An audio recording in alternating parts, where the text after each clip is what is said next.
বন্যা পরিস্থিতির কারণে চট্টগ্রাম বোর্ডের অধীনে ৫ জেলার এইচএসসি ও সমমানের অবশিষ্ট সব পরীক্ষা অনির্দিষ্টকালের জন্য স্থগিত করা হয়েছে।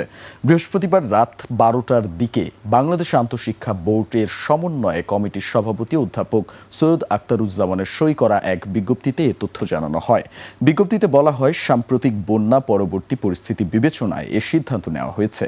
ক্ষতিগ্রস্ত এলাকায় সার্বিক অবস্থা, পরীক্ষার্থীদের শারীরিক ও মানসিক অবস্থা, অংশীজনদের সঙ্গে আলোচনা এবং বন্যায় ক্ষতিগ্রস্ত সড়কের কারণে পরীক্ষা কেন্দ্রে যাতায়াতের সমস্যার বিষয়টিকে গুরুত্ব দেওয়া হয়েছে।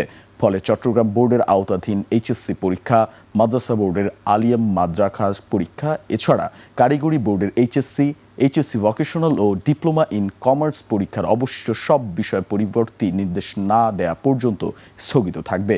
পরীক্ষার সংশোধিত সময়সূচি পরে জানানো হবে।